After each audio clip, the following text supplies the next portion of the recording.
Meus irmãos, vamos abrir em Mateus capítulo 11.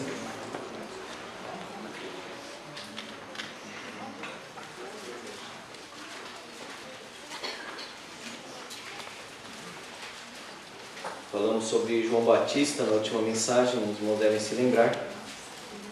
E agora Mateus 11, 20 a 24.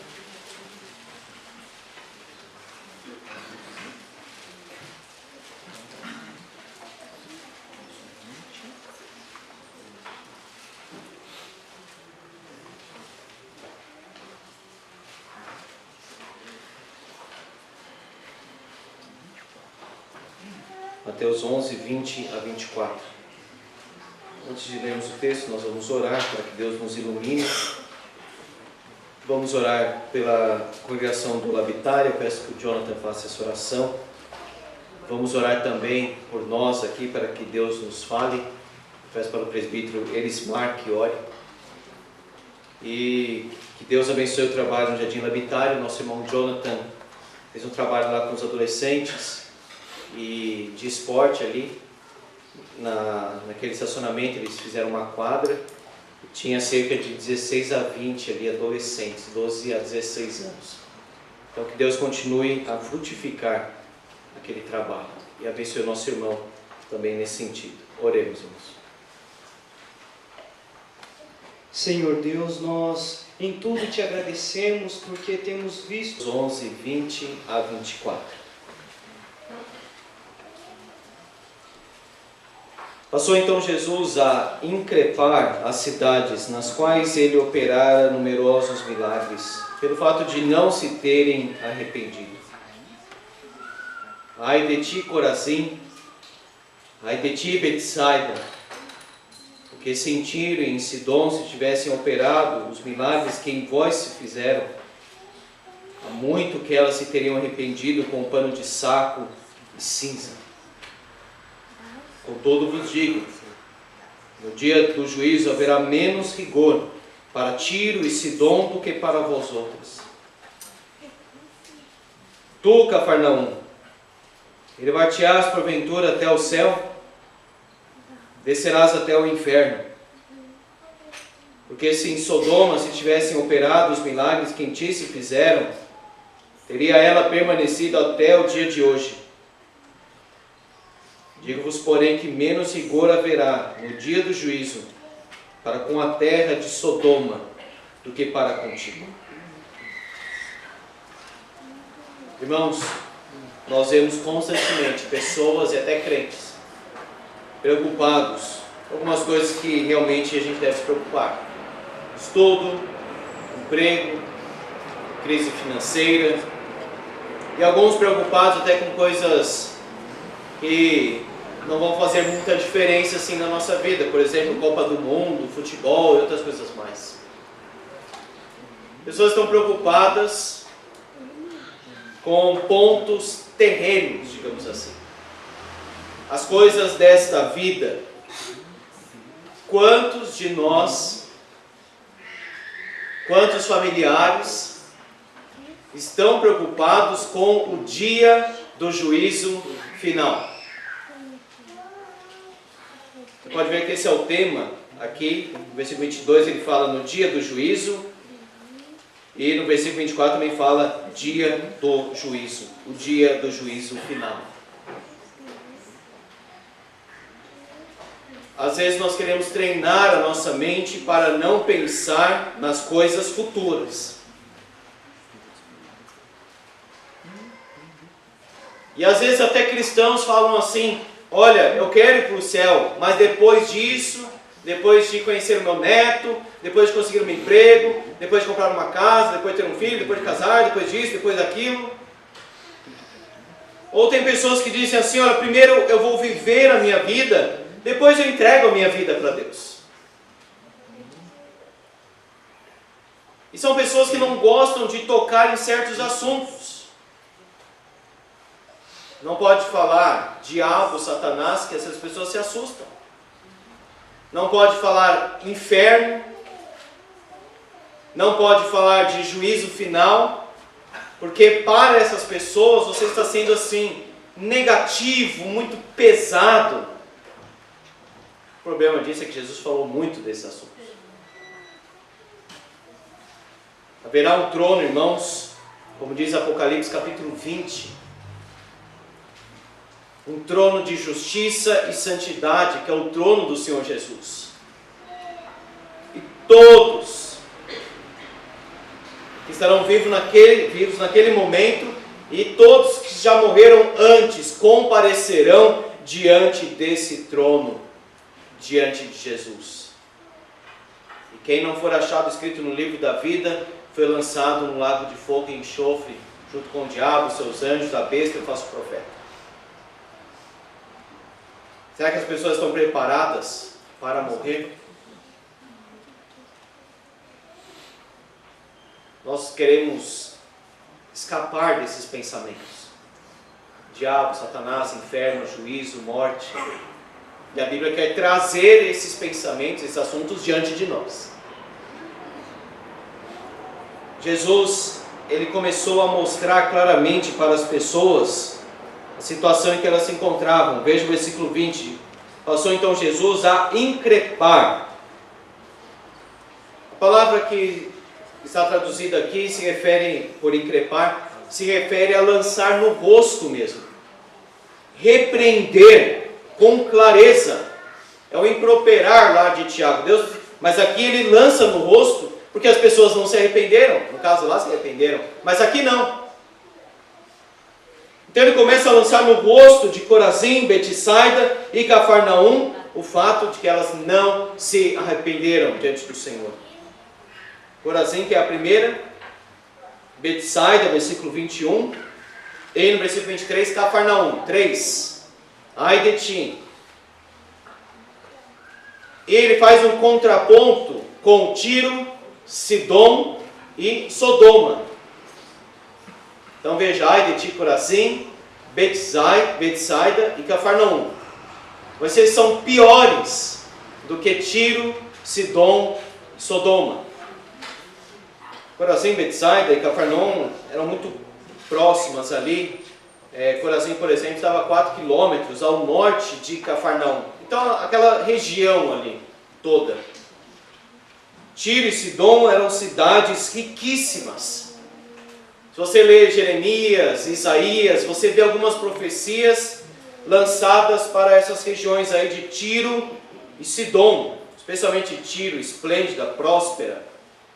Estava ali encostada no mar Mediterrâneo, no lado leste ali da costa do mar Mediterrâneo. Então muito próspera, poderosa, por estar ali estrategicamente localizada. Sodoma também era muito rica, como diz o profeta Ezequiel.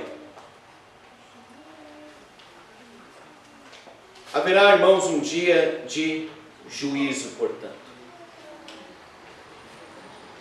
Se você tem o hábito de ler a Bíblia, espero que tenha, às vezes nós pensamos assim, que cidade em Sodoma, Gomorra, que coisa terrível aquela cidade. Realmente era. Mas, irmãos, Jesus está dizendo aqui que Cafarnaum era pior. Porque Cafarnaum teve mais luz do que Sodoma. Cafarnaum teve mais privilégios do que Gomorra. E nós também aqui hoje temos muito mais, um privilégio muito maior do que aqueles do passado, deste lado da cruz. O dia do juízo então é terrível, porque é um ato de rebeldia. O juízo final é terrível, em primeiro lugar, porque a rejeição é um ato de rebeldia. Se tivessem operado em Tiro e Sidom, versículo 21, os milagres que em vós se fizeram, a palavra milagres aqui se refere a coisas assim extraordinárias, milagres poderosos. Tiro e Sidom não viram esses milagres. Jesus então usa aqui, abra por favor em Isaías capítulo 14, rapidamente, abra Isaías 14, versículo 13.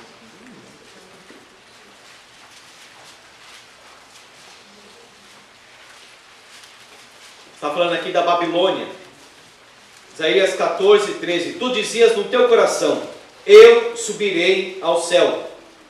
É a pergunta que Jesus faz para Cafarnaum, mas nós estamos tratando agora de Isaías, então se refere à Babilônia.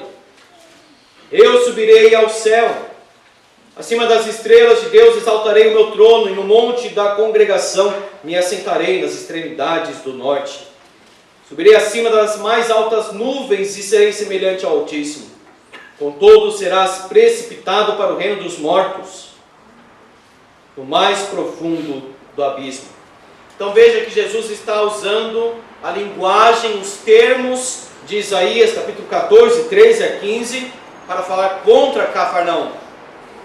Mas o judeu lia esse texto, como nós vimos hoje com Jonas, e achava muito bom Deus fazer isso com a Babilônia, ou contra a Babilônia, que se exaltava, que se orgulhava e dizia, eu vou colocar o meu trono nas alturas, serei semelhante a Deus, que é o desejo do homem até hoje, desde o Éden. Então Jesus toma essa linguagem e aplica a Cafarnaum. Ele vai-te-ás porventura até ao céu, versículo 23, não descerás até ao inferno. Jesus então compara os judeus de Cafarnaum, de Betsaida, de Corazim, com os piores pagãos do Antigo Testamento, e na verdade eles são piores do que eles. O coração se elevou diante de Deus, achando que seria exaltado, que poderia mandar na sua própria vida. Seriam julgados e Deus pesaria o privilégio. Quem esteve ali, irmãos, em Cafarnaum? Jesus. Que cidade era um centro, um eixo no ministério de Jesus? Cafarnaum. Ele ia para outra cidade, voltava para Cafarnaum. Ele ia para outra cidade, voltava para Cafarnaum. Tanto que Mateus diz que ele foi para a sua cidade, ou seja, Cafarnaum.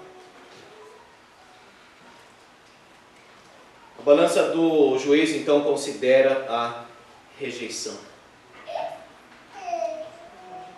Veja em Marcos, capítulo 8.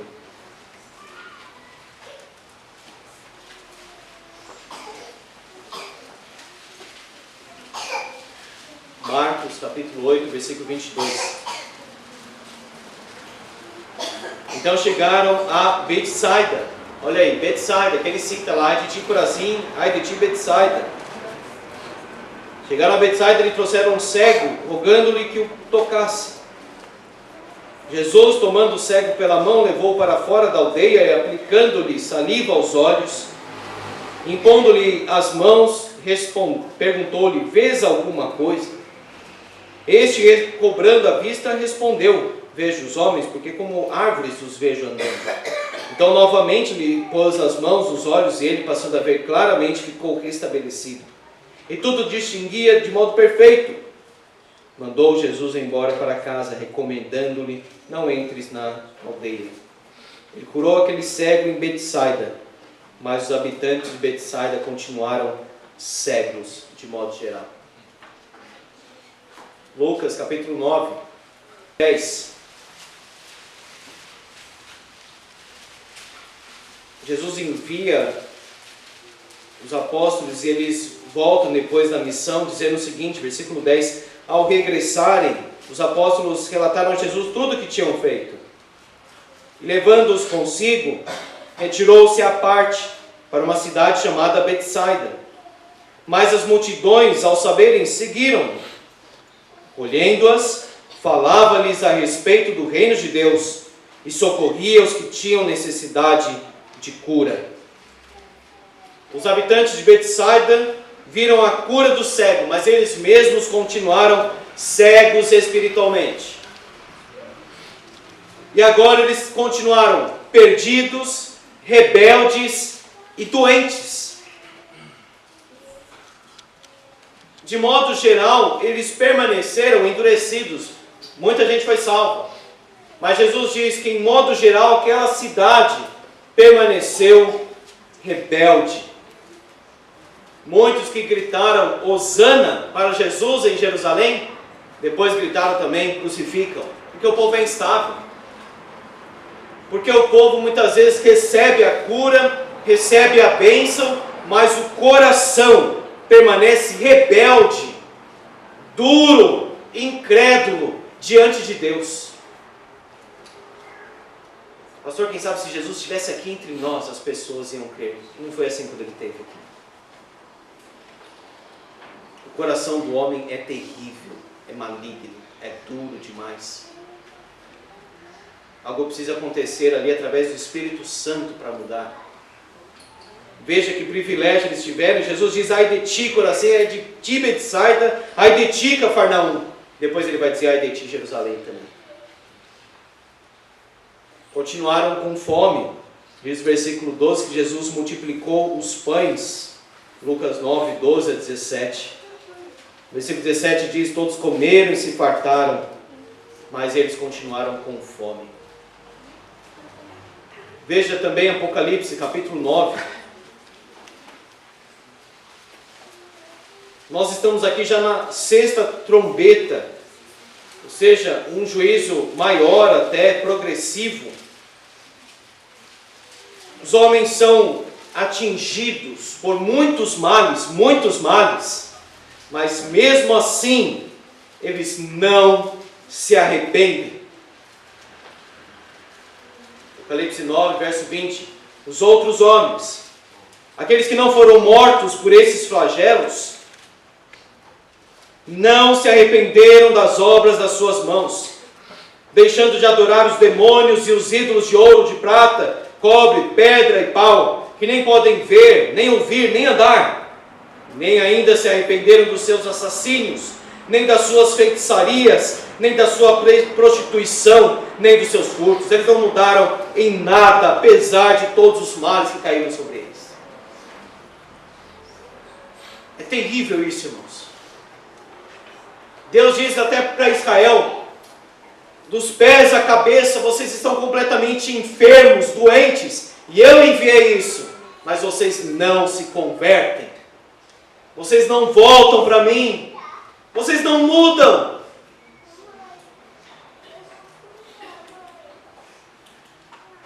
Amós capítulo 3, versículo 2.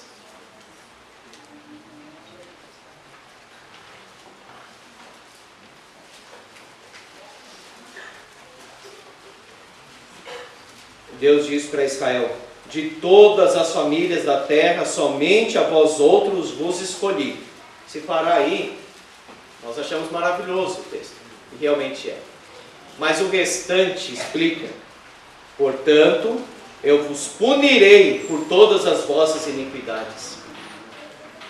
Israel poderia pensar, nós somos os escolhidos de Deus. Nós somos os eleitos de Deus. E eles deturparam isso como se eles fossem assim, nós somos os queridinhos de Deus agora. E Deus disse assim, olha, eu escolhi vocês e é exatamente por isso que eu vos punirei. Porque vocês são privilegiados. Nós temos que corresponder, irmãos, aos privilégios que nós temos. Tudo que nós desfrutamos, tudo que nós conhecemos, todas as bênçãos que Deus já derramou sobre nós, o que nós fizemos com tudo isso? Qual é a resposta diante de tudo isso, em termos de arrependimento? Jesus então cita Tiro e Sidom. Isaías 23, por exemplo, mostra que essa nação era orgulhosa, rebelde, se tornou um símbolo de arrogância no mundo pagão. Se os milagres tivessem acontecido, há muitos que elas teriam se arrependido com pano de saco e cinza. Falta arrependimento. Pano de saco e cinza. Meus irmãos, nós não podemos ouvir a mensagem da palavra de Deus, ou seja, a mensagem da parte de Deus, como se estivéssemos ali assistindo um programa de televisão, um jogo de futebol, qualquer coisa assim. Tem que nos tocar. Simbolicamente nós deveríamos colocar aí o pano de saco e cinza, ou seja, uma humilhação, colocar o rosto no chão, se arrepender, clamar, quebrantar na presença de Deus. Qual foi a última vez que você chorou diante de Deus pelos seus pecados? Qual foi a última vez que você fez jejum para se consagrar espiritualmente? Qual foi a última vez que a palavra de Deus entrou como uma espada no seu coração para curar a sua alma?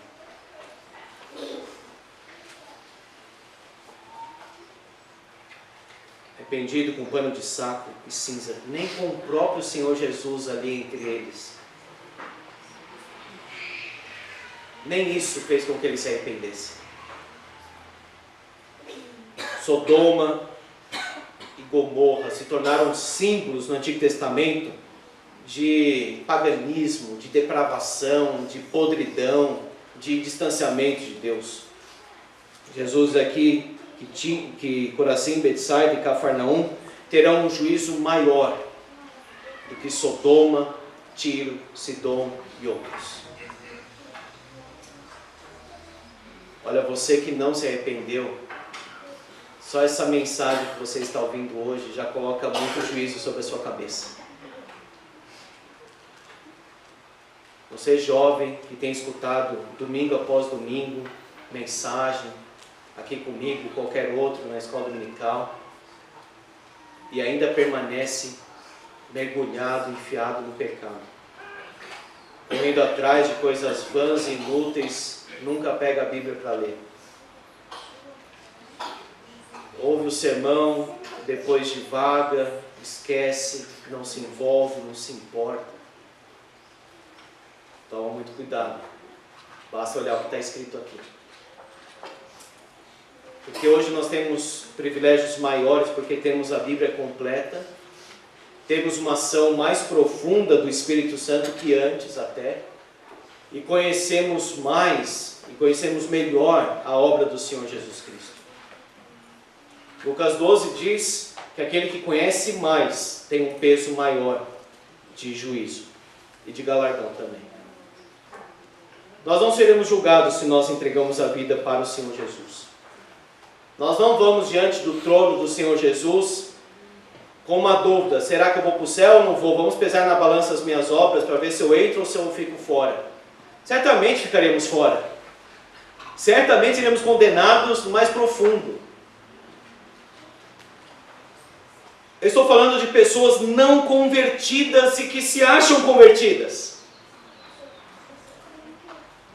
Que ainda não tiveram uma experiência ainda com Jesus, que não entregaram completamente o coração para Jesus, que não negam para a si mesmas, vivem no pecado, fogem da presença de Deus, mas estão ali experimentando até as bênçãos de Deus. São curadas, conseguem coisas. Irmão, ser cristão é muito mais que isso. Não é simplesmente dizer: olha, Deus é maravilhoso, Ele me deu isso, Ele me deu aquilo, Ele me deu aquilo outro, Ele me deu... Tudo bem, mas será que é só isso a vida cristã? Porque riqueza é mamon. Teologia da prosperidade é mamon, é outra coisa, não é evangelho. Cadê o arrependimento?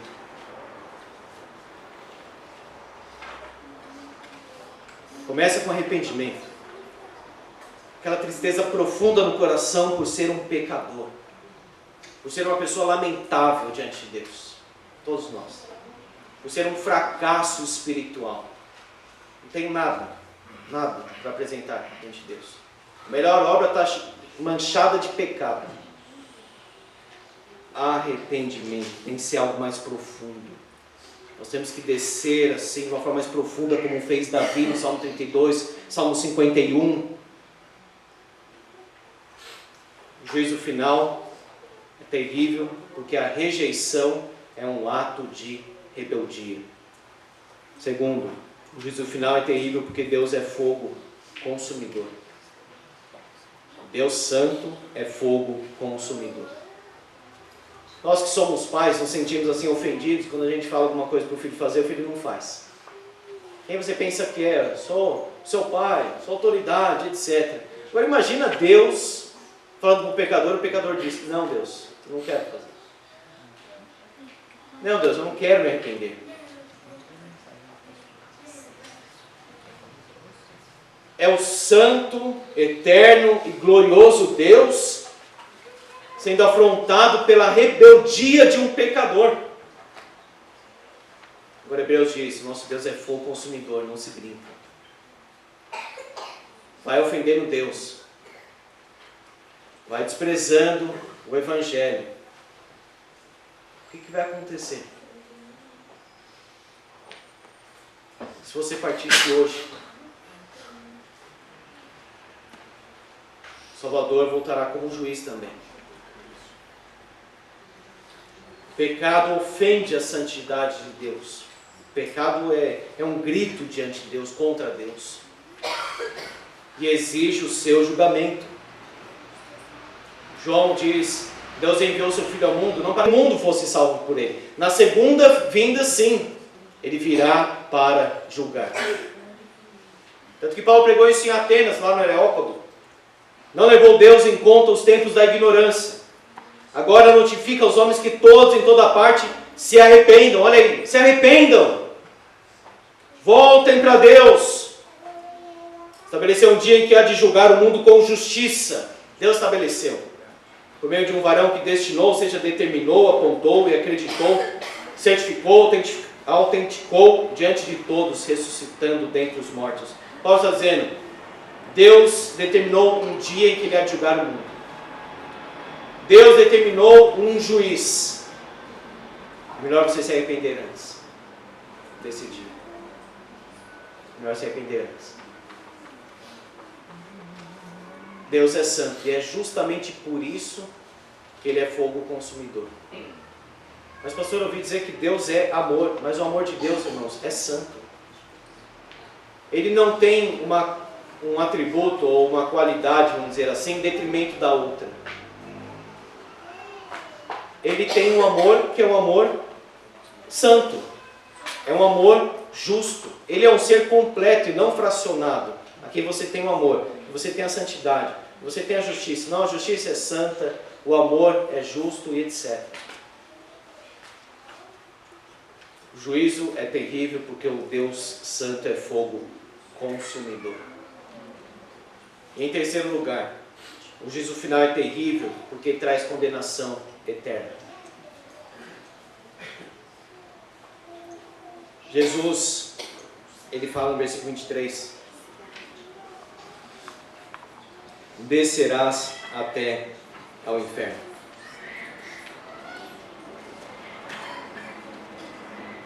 Cafarnaum, que tinha alguma prosperidade já, mas a sua rebeldia estava negando a pessoa de Jesus, estava se exaltando, porque quem rejeita Deus se exalta. É justamente porque se exalta que rejeita a Deus. Essa pessoa tem um jeitinho assim de humildade, mas aquilo pode ser um teatro muito grande. Não adianta nada esse jeitinho de humildade, esse jeitinho de simplicidade. Deus quer arrependimento. Deus quer mudança, Deus quer obras de arrependimento. Não jeitinho de humildade, de simplicidade ou palavras. Deus quer arrependimento. Repartirás porventura até o céu? Não. Descerás até ao inferno. Quem é digno do inferno? Tiro, Sidom, Sodoma. Jesus diz não. Vocês que frequentam a sinagoga de Cafarnaum, onde eu operei um milagre.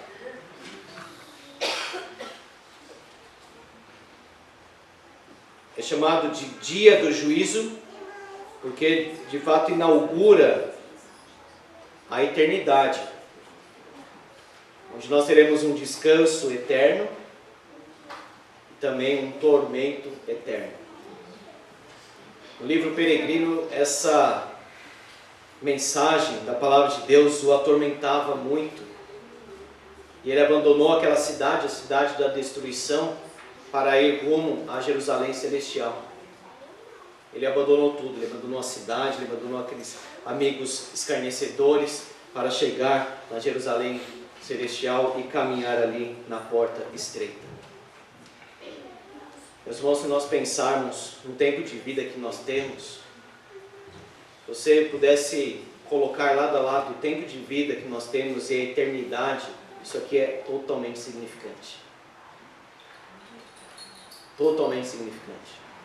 Toda a glória humana, tudo que o mundo oferece se torna nada quando você compara com a glória celestial.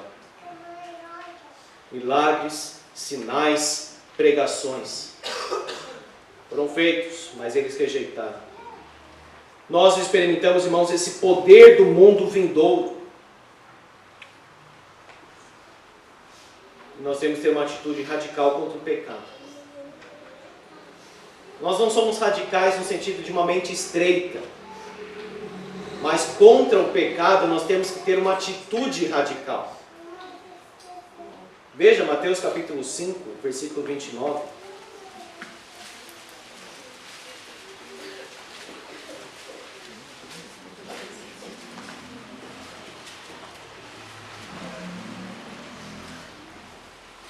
Se o teu olho direito te faz tropeçar, arranca-o e lança-o de ti. Pois te convém significa melhor para você, que se perca um dos teus membros, não seja todo o teu corpo lançado no inferno. Como Jesus estiver dizendo, o que você prefere? Se a tua mão direita te faz tropeçar, corta e lança-a de ti. Pois te convém que se perca um dos teus membros e não vá todo o teu corpo para o inferno. Jesus cita o olho, porque com o olho nós cobiçamos, e a mão direita como se fosse o ato de fazer algo ou executar aquilo que o olho cobiçou. É melhor perder um olho e viver em santidade diante do Senhor. É melhor arrancar a própria mão. Obviamente Jesus está falando aqui de uma forma metafórica, porque você pode arrancar a sua mão, o pecado vai permanecer no pensamento. Ele está falando de você renunciar aquilo que te atrapalha, aquilo que te impede de uma comunhão maior com o Senhor Jesus. Arranca isso da sua vida. As pessoas às vezes perguntam, pastor, o que é o inferno? Eu já li muito sobre isso, mas o melhor autor que eu li sobre isso, no sentido assim de deixar mais claro para mim, é o seguinte: assim como o céu é melhor do que nós podemos imaginar, o inferno é pior do que nós podemos imaginar. Então tudo que a Bíblia fala é apenas para ilustrar como é terrível aquele lugar. Você tem ali fogo e escuridão. Então, como pode ter escuridão e ao mesmo tempo ter fogo? Não, a Bíblia não quer trazer uma literalidade sobre o inferno. Por exemplo, aquela história que Jesus contou do rico e Lázaro, eles vão conversando ali. Não quer dizer que é exatamente daquela forma. Mas o princípio daquele rico ali, atormentado e pedindo alívio, isso é verdadeiro contra o inferno. Portanto, é melhor você não ter olho para pecar, não ter mão para pecar, do que ir para o inferno. Agora, eu sempre ressalto o seguinte: às vezes as pessoas ficam com medo de mensagens assim sobre o inferno, o juízo final, etc. Falam assim, eu quero Jesus. Não é nesse sentido também. A gente não quer simplesmente escapar de alguma coisa. Nós queremos o Senhor Jesus. A gente não pode simplesmente ficar com medo e dizer assim, então eu vou para Deus, eu estou com muito medo disso. Não é esse o espírito da palavra de Deus. Jesus nos livra da ira vindoura, porque Ele nos ama. E nós não queremos simplesmente não ir para o inferno, nós queremos ir para os braços do Senhor Jesus. Ele é o céu, Ele é a nossa paz, Ele é a nossa luz. Então, se alguém perguntasse assim, o que é o inferno? Eu resumiria em poucas palavras, é não ter aquela comunhão preciosa com Jesus. Não entro tanto em fogo, ou separação, ou coisas assim, é você não ter Jesus. Você não ir morar com Ele, você não estar com Ele, com seus irmãos, é você não estar na presença ali do Deus vivo, ou seja, no tabernáculo do próprio Senhor, reinando com Ele. A Bíblia então enfatiza mais esse aspecto. O que nós perderemos? Faltou arrependimento porque faltou contemplação. Eles não viram além do milagre. O milagre é ótimo. Você ser curado, você está com fome ali, você tem pão, peixe. Mas faltou ir além daquele milagre e contemplar o que fez o milagre. Faltou a perspectiva. Quem é este homem que está entre nós? Faltou considerar que haverá um juízo final para aqueles que rejeitam este Senhor. Faltou humildade. Veja, no capítulo 11, versículo 25, nós vamos expor depois. Mas apenas para fechar a ideia, Mateus 11, 25, por aquele tempo exclamou Jesus: graças te dou, ó Pai, Senhor do céu e da terra, porque ocultaste estas coisas aos sábios e instruídos e as revelaste aos pequeninos. Ou seja, teve gente ali que creu. Na sua maioria não, mas teve gente que creu. E não foi sábio segundo este mundo, não foi os instruídos na escola lá de Hilel, de Shammai, lá em Jerusalém, não. Pequeninos. Sim, ó Pai, porque assim foi do teu agrado. Tudo me foi entregue por meu Pai. Ninguém conhece o Filho senão o Pai. Ninguém conhece o Pai senão o Filho, e aquele a quem o Filho quiser revelar. Faltou humildade.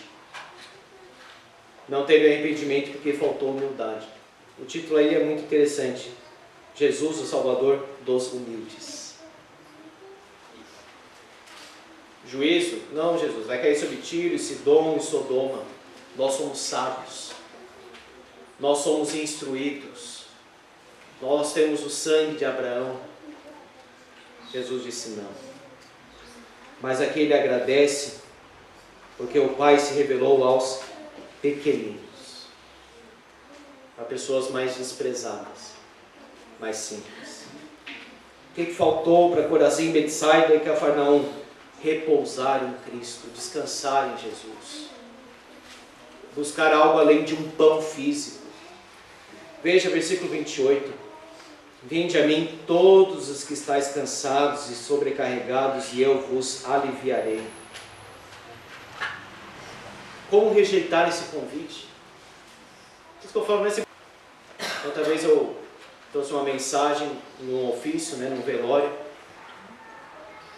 mas eu não ia falar nada, porque a pessoa falecida ali era católica, então em respeito e tal, só estava ali. Mas o padre infelizmente só ficou lendo aquele livrinho deles lá, lendo, foi tão insensível à situação, que um parente falou assim: olha, por favor, fala alguma coisa aí. Eu falei: eu posso pregar. Então eu disse: olha, terminado este momento, para não achar que eu estou num culto ecumênico ali, eu falei: olha, terminado esse momento, gostaria de fazer uma meditação da palavra de Deus. E li exatamente esse texto. E a primeira pergunta que eu fiz foi: quem poderia dizer vinde a mim? Porque ele ficou lá orando para Maria, aquela oração para Maria, etc. E eu disse então, para contrapor tudo aquilo, quem poderia dizer vinde a mim, prometendo eu vos aliviarei? Somente um poderia fazer isso. Muita gente começou a chorar. Mas veja, quem poderia dizer vinde a mim e eu vos aliviarei? Ele não está dizendo eu vou te dar algo que vai aliviar, eu vou tentar algo por você. Ele diz: vinde a mim e eu vos aliviarei. Tomai sobre vós o meu jugo, aprendei de mim, porque sou manso e humilde de coração, e achareis descanso para a vossa alma. Há descanso, irmãos, nele.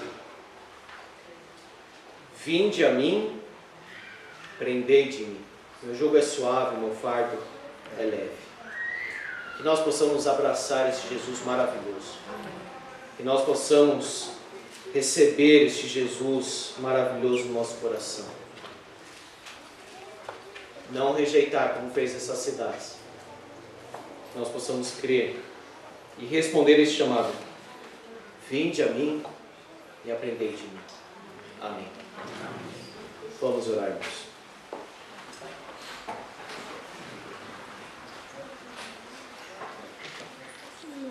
Senhor, nós somos os teus filhos, Pai. Nós temos a certeza que o Jesus nos livra da ira vindoura. Nós estamos tranquilos porque confiamos na tua graça. Rogamos, ó Deus, que o Senhor toque nos corações que ainda permanecem incrédulos aqui neste lugar. Possam se arrepender dos seus pecados e entregar o coração para Jesus. Senhor, que estejamos nessa comunhão maravilhosa contigo, Pai, respondendo este vinde a mim e eu vos aliviarei, que o Senhor seja o nosso descanso. Ainda que o nosso corpo, ó Deus, experimente dores, angústias, aflições, que o Senhor seja o descanso da nossa alma nesta vida. Nós não queremos, ó Deus, a glória deste mundo, sermos chamados de sábios, instruídos.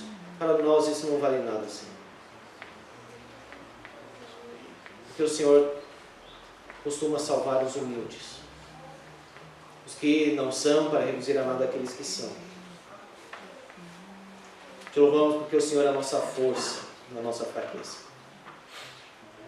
Te louvamos, ó Deus, porque o Senhor é o nosso descanso quando nós estamos com fardos pesados, quando nós estamos angustiados. O Senhor alivia as tribulações do nosso coração. Senhor, que a nossa mente encontre descanso em Ti. Tira de nós, ó Deus, qualquer perturbação de espírito. Mas se alguém ainda que não entregou a vida para Jesus, que o Senhor incomode esta vida. E possa refletir sobre este assunto. E possa ponderar que haverá um dia do juízo, o dia do juízo final. E todos nós estaremos diante do tribunal de Cristo. Que a nossa vida honre o Senhor. Amém. Que o Senhor se agrade de nós. Em nome de Jesus. Amém. Amém. Os irmãos ainda em